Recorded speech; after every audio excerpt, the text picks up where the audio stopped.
Hey, if you want to enable Do Not Disturb mode on the Xiaomi Smart Band 9, first of all, you will have to open the settings, so swipe up and scroll until you find the settings. Right now you will have to keep scrolling and go for Do Not Disturb settings.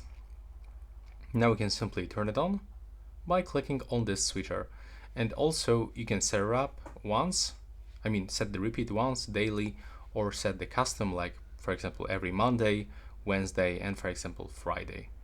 So that's how we can actually do this. And now we can also pick the turn on time, so we can set start, for example, for 10 p.m. and end time on 8 a.m.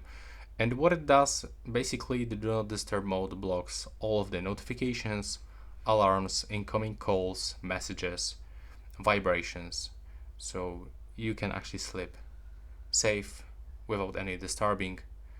And that's all for this video. Right now, please subscribe to my channel.